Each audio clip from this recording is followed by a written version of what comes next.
Hey guys, and welcome to today's video where today I'm feeding my geckos giant mealworms. In a previous video, you may have seen I've accidentally ordered them. I don't really want to offer these to my geckos too much, however I did notice something has started to happen in here. I've literally only had them about a week, maybe two at a push. But one thing I did mention in that video is people tend to like giant mealworms because they're treated with hormones, so they tend to last longer than your average mealworms. So it's meant to like prevent them from pupating straight away so they get bigger. I've just checked these and from what I can see we have at least 4 pupa in here, and I've also just seen something just here. So can you see? It looks like it's trying to come out of the its exoskeleton, but it looks like it's got stuck, so I'm going to just help it out one sec. Now normally I would warn against helping something get out of its exoskeleton because this body is really sensitive, and as you can see it has started to leak fluid, but it's not actually moving, which makes me think it probably died earlier today maybe, because if it was, it would still be moving even now. Back to feeding these though. So what we're going to do is I'm going to take a little cup like I've got here. I'm going to put some Earth Pro A in here. A lot of people ask me what I use.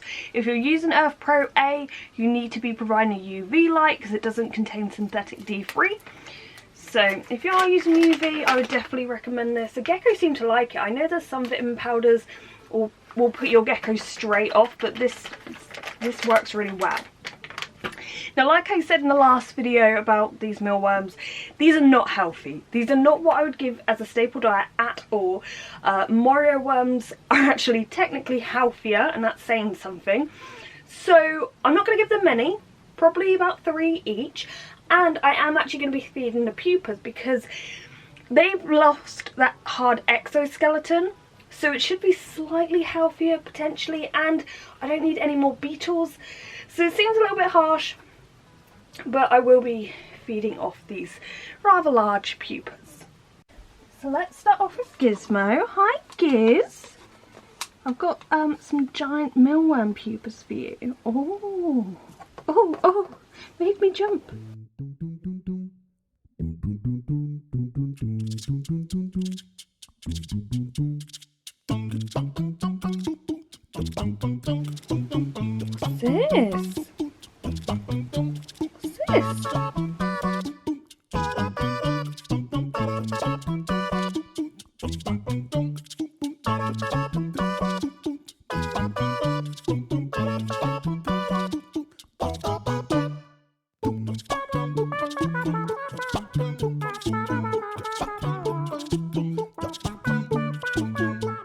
And now for the final one. Oh, look at that little face. Giz, look. Oh.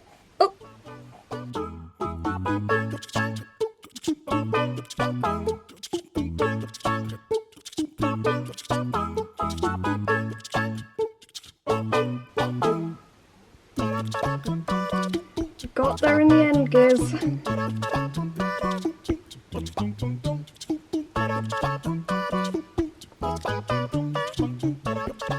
Hi guys, Rebecca from the future. I just wanted to quickly pop in here because my giant mealworm video went up.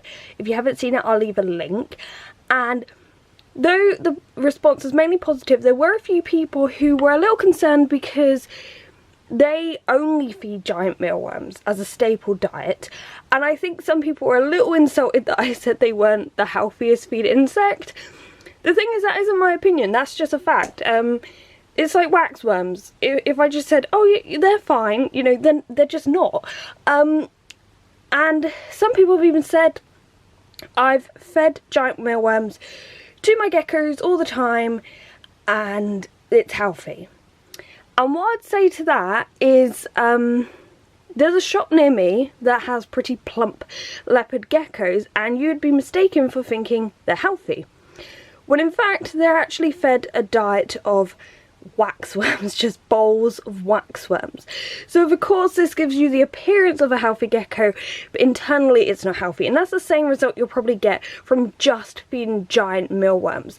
As I always say, variety is key. If you want to offer a few of these, but also maybe dubia roaches and crickets and all sorts of other things, then that's far better than just one insect. Also, this is like maybe a week after filming the feeding video and we have yet more chrysalis. So the thing about these not pupating, yeah, no, that does not work. Next we have Ziggy, and she's quite an animated gecko. So let's see how she deals with these giant mealworms. She loves worms, by the way, like it's her favourite thing. Zig, you have to look up here. Look up here. No, you're okay. Oh. Zig. What's this? Oh, you got it from the bottom. And then we do have one pupa left. So this will be slightly different.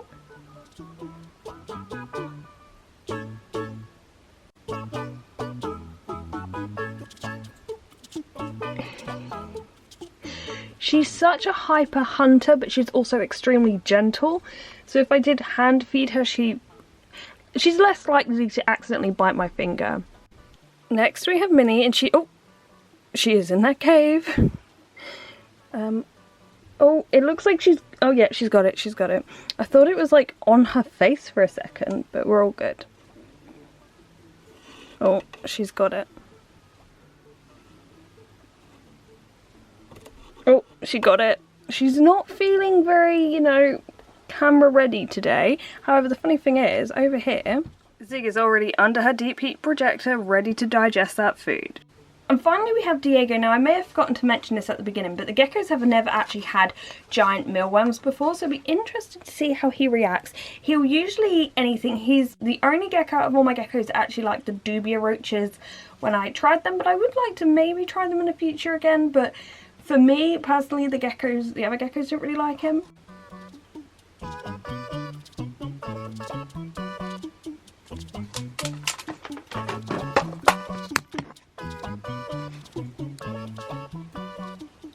I just moved the camera just as he ate that. I'm sorry, I tried to get you a better look, and then literally I just dropped this on the floor, and miraculously it landed like the right way up, so we didn't get powder everywhere. Oh, third and final one, gone. So yeah, that's what my geckos thought of giant mealworms. As I said, definitely not a staple diet. These are not healthy feeder insects. And even the benefit of them meant to be like lasting longer, they actually pupated quicker than my normal mealworms, so that's a little bit disappointing. I did have one in here that I was thinking of giving to Drogo.